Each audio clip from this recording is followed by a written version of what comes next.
Such a fantastic concept, like a British secret agent going around the world, stopping megalomaniacs with a woman in one arm, silence gun in the other, and wearing the finest clothes imaginable. You need an incredible actor to sell this image and make it believable to an audience. He can't just be some handsome British guy. He's got to be believable as a former naval commander who was orphaned at a young age, became a veteran field operative worthy of 00 status, defies death regularly, and can charm almost anyone on the planet.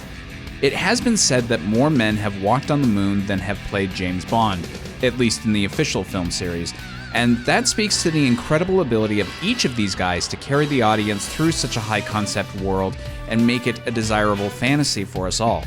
Now, I want to make it very clear as I do this list that I don't dislike any of these actors in the role. Each does the best that he can, and it feels a little wrong to pit them against each other like this. However, we all have our preferences about which actor embodies the character the best in our own mind, and today I just happen to be sharing my views on this subject. With only 6 actors to choose from, I've seen just about every variation of this list, and yet they're all controversial to somebody, as they'll be championing your number 5 choice as the best while saying your number 2 choice is bizarre. Fortunately, I like to hear what other people have to say about these actors, and it adds to my appreciation of each of them. It means that there's always a reason to rewatch the films, and it's part of the fun of being a Bond fan. I'm not using any strict criteria for this one, like how influential the actor was, how much of their films are hits and misses for me, or how close the actor comes to matching the Fleming version of the character. It simply comes down to my own personal enjoyment of each of these actors in the role and how close they match what I think the cinematic version of the character should be. So, let's get started.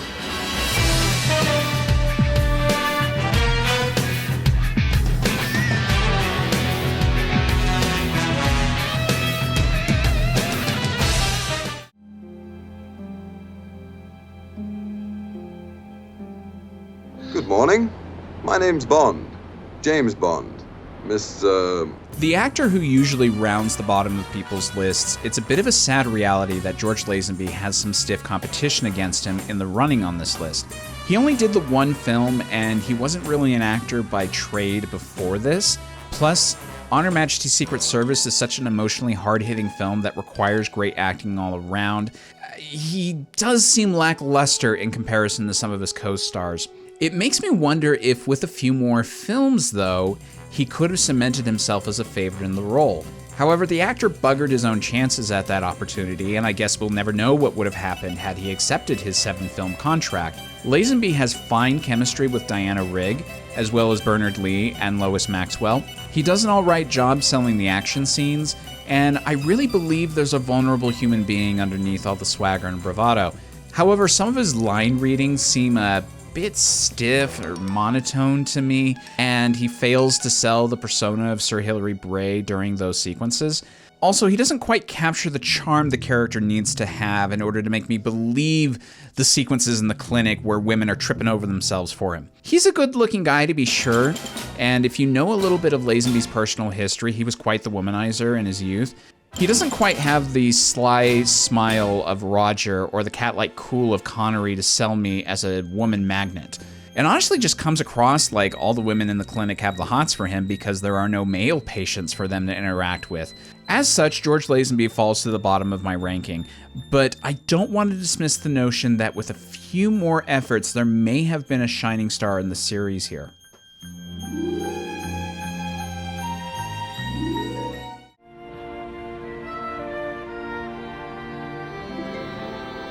Black Queen on the Red King, Miss...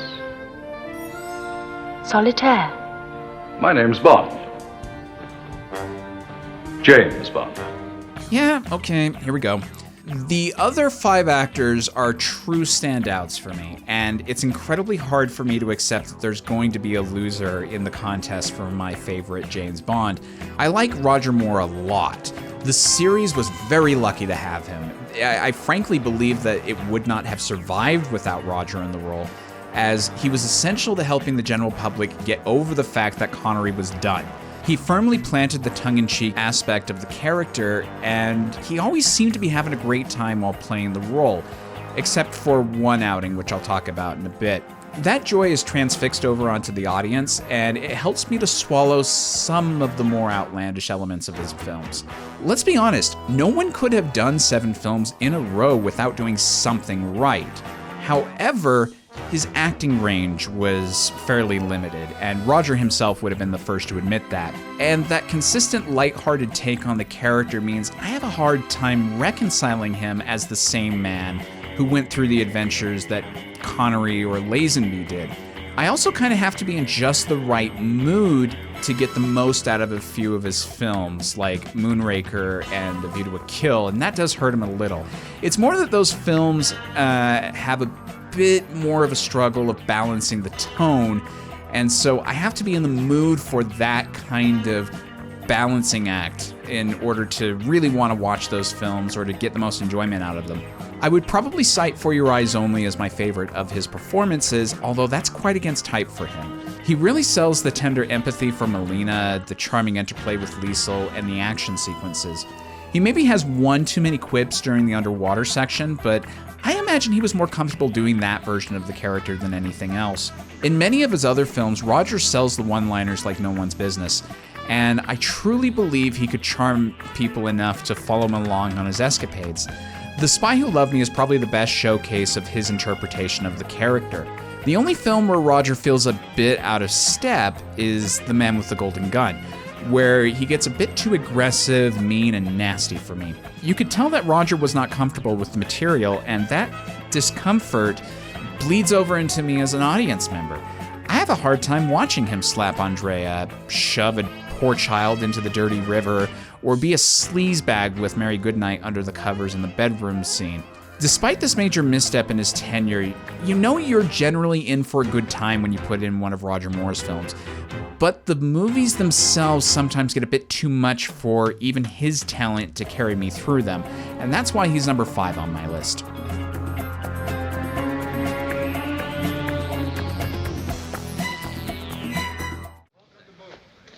Neuf à la banque. I need another 1,000. I admire your courage, Miss... Trench. Sylvia Trench. I admire your luck, Mr. Bond.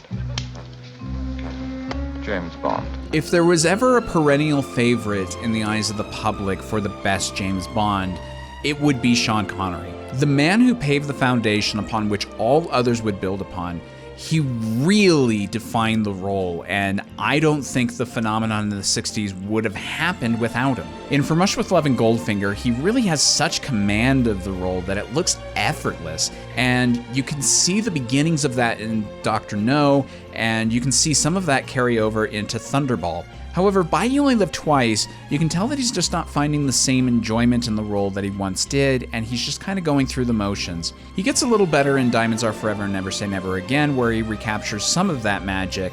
Never Say Never Again in particular, he does do a different interpretation of the character that feels somewhat appropriate, but it's just not as appealing to me as his earlier takes. In his heyday, Sean could command everyone's attention in the room with that cat-like coolness, and I believe so many women would have fawned over him.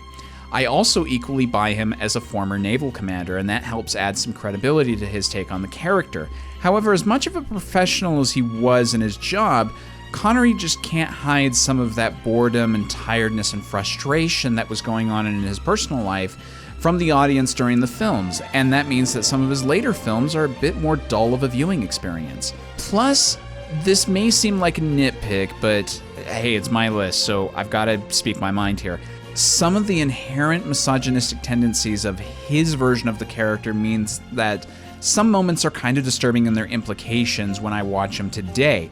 Key points being forcing himself on Pussy Galore in Goldfinger, and the scene with Patricia Faring in the shower in Thunderball. Connery's had a spectacular career outside of Bond, including The Untouchables, A Bridge Too Far, The Man Who Would Be King, Indiana Jones and the Last Crusade, The Hunt for Red October, The Rock. But because of some of those uncomfortable scenes like I talked about, and some of his acting choices in his later films, he must come below some of the others in this list, despite being a legendary casting choice in film history.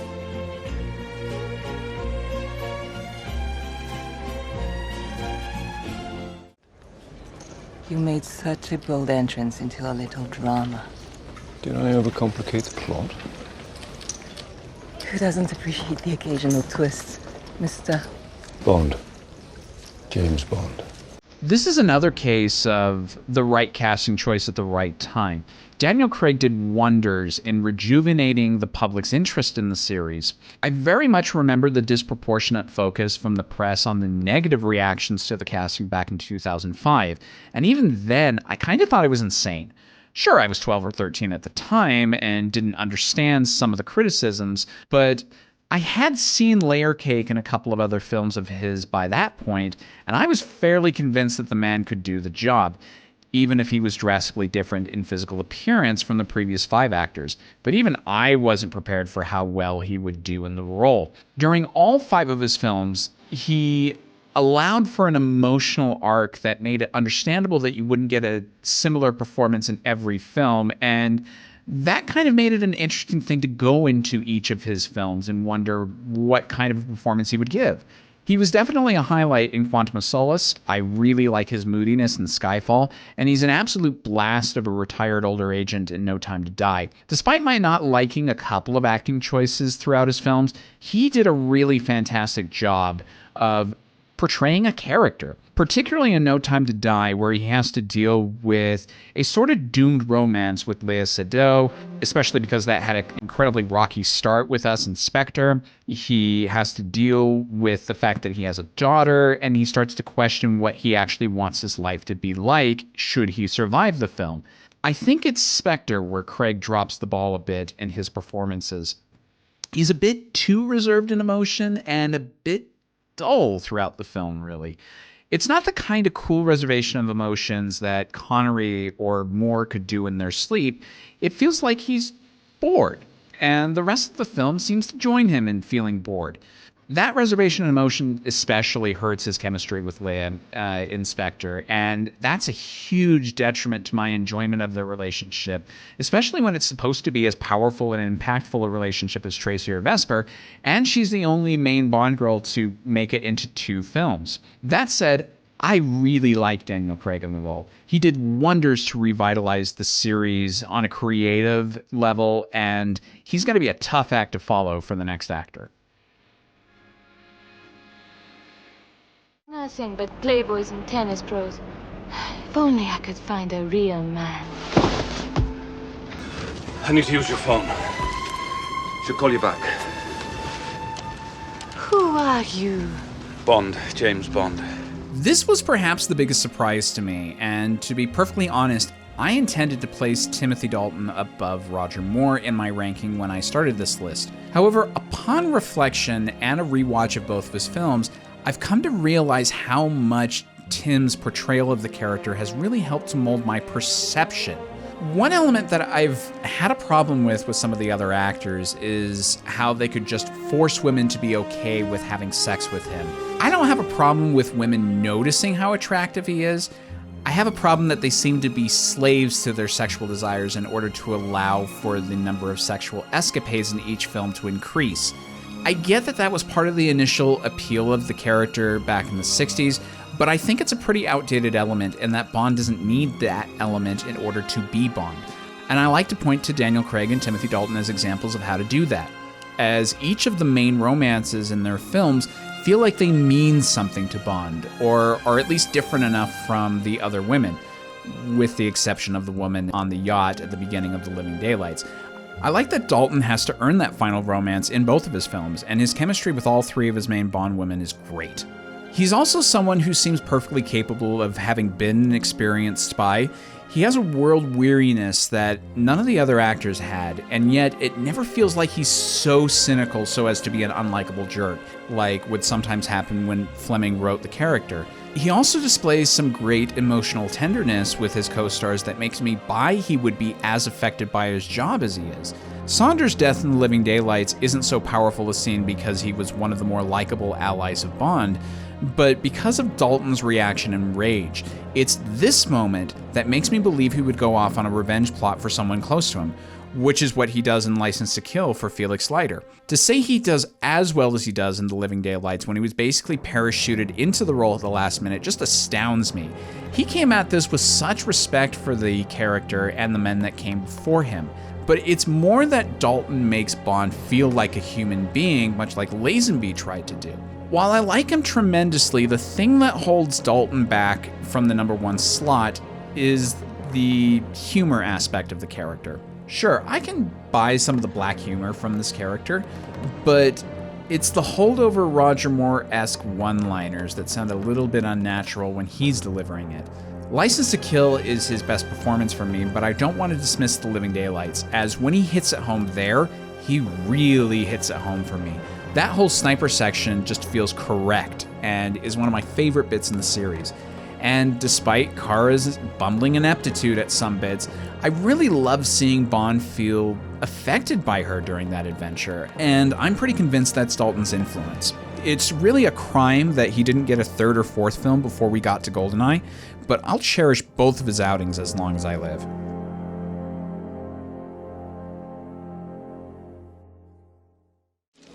The same.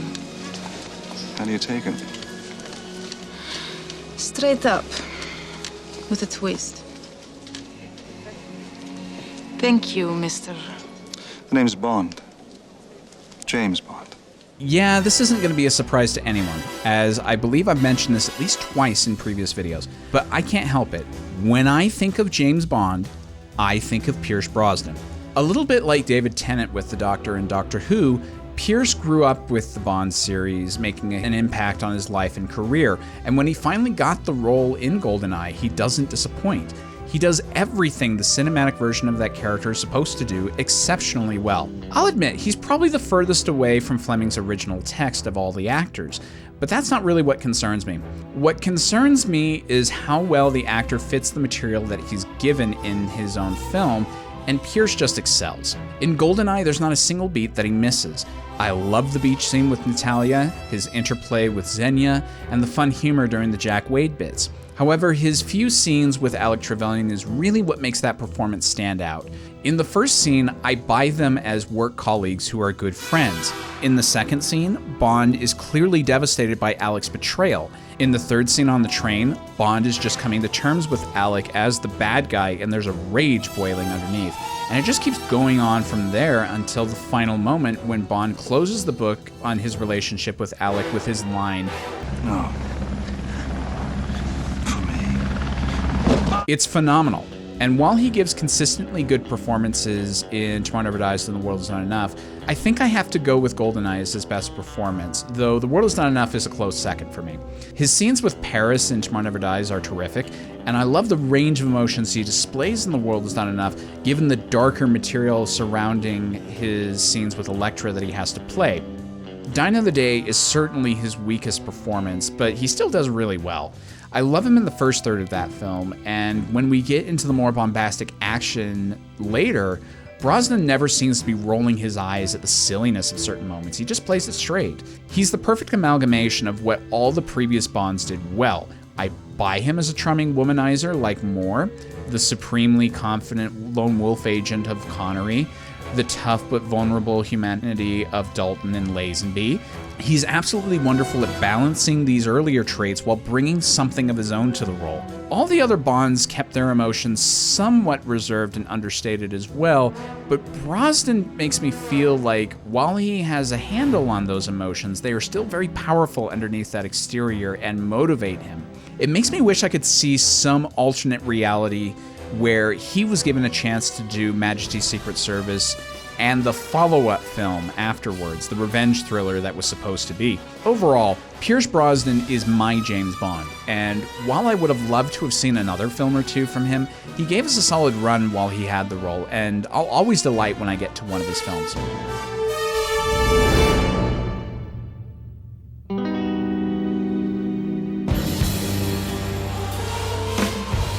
So, how does your list go? I'm guessing the majority of fans have Roger and Sean much higher and Pierce, Timothy, and Craig much lower. All the same, there's not a single one of these actors that didn't do justice to the character in my opinion. I think the fact that we can have wildly different reasonings behind our choices of the 6 actors is a testament to what each of them brought to the role. When Connery left after the 60s, people often wondered if there was a point to doing more films. Roger Moore and the rest of them proved that not only was there a point to doing more films, but that the series hadn't necessarily seen its creative peak yet. After 60 years of entertaining us on screen, as well as countless books, comics, and video games, I can't wait to see where the series goes next and what the next actor will bring to the character.